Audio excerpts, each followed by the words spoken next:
What's your reaction to Israel's strikes in Gaza? Well, we're going to have to see what's happening. We want to make sure that it's going to be very peaceful with Hamas. As you know, they've been quite rambunctious. They've been doing some shooting, and we think maybe the leadership isn't involved. There are some rebels within, but either way, it's going to be handled properly. It's going to be handled toughly, but properly. Is the ceasefire still in place? Yeah, it is.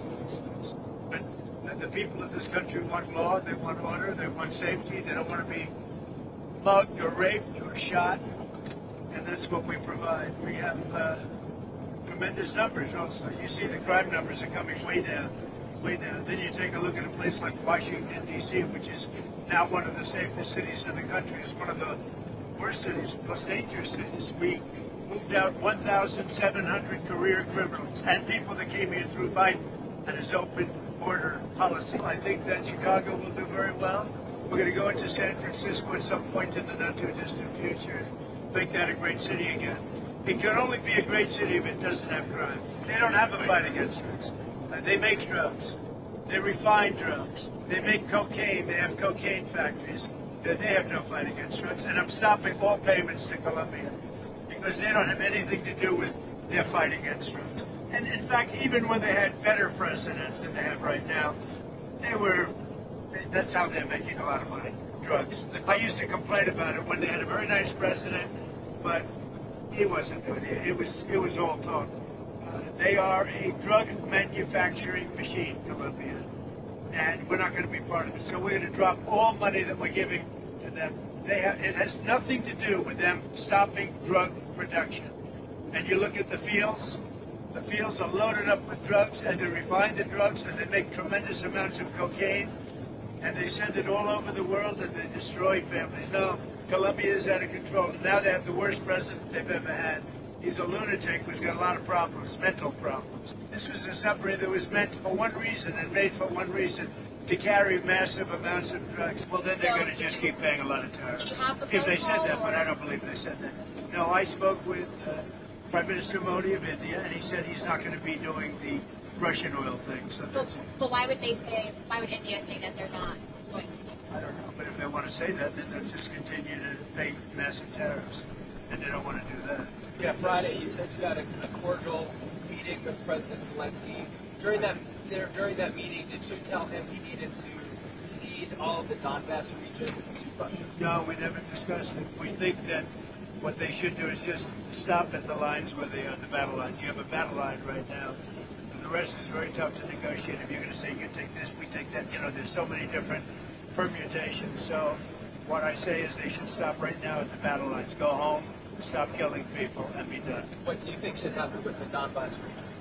Let it be cut the way it is. It's cut up right now. I think 78% of the land is already taken by Russia.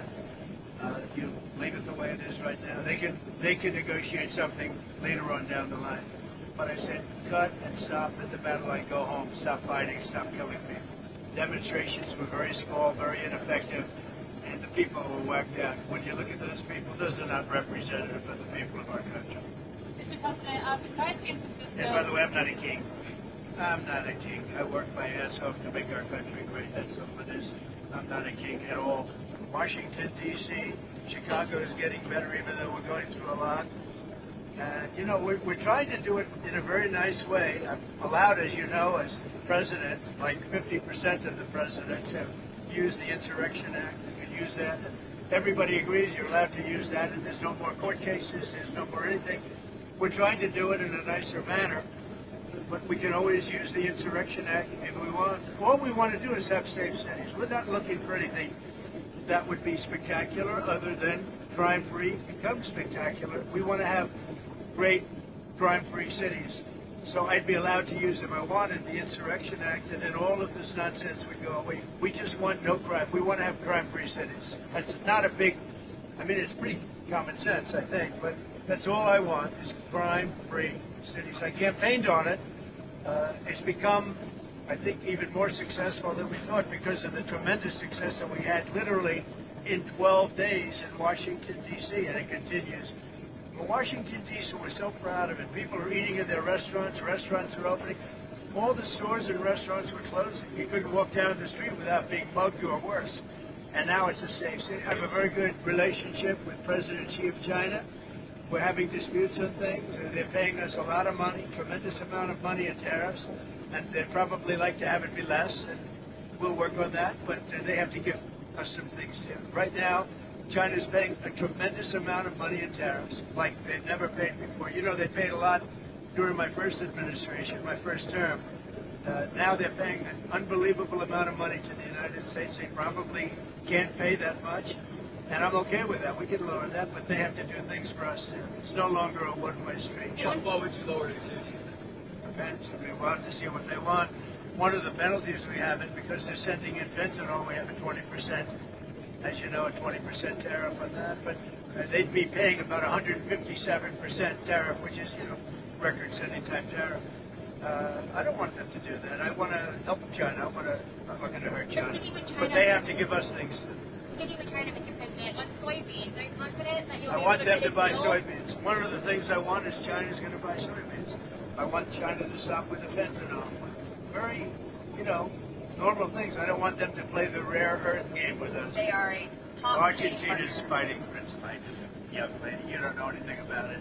They're fighting for their life. Nothing's benefiting Argentina. They're fighting for their life. You understand what that means? They have no money. They have no anything. They're fighting so hard to survive. If I can help them survive in a free world, I happen to like the president of Argentina. I think he's trying to do the best he can, but don't make it sound like they're doing great. They are dying. All right? They're dying. What do you mean by a beef deal, sir? We would buy some beef from Argentina. If we do that, that will bring our beef prices down. Because our groceries are down, our energy prices are down. Well, I think we're going to have $2 gasoline pretty soon. We're getting close. And everything's down.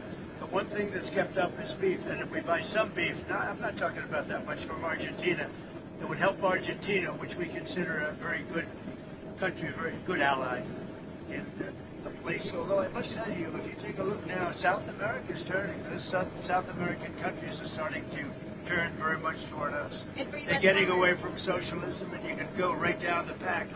But they are starting to turn. It's pretty amazing. May I ask you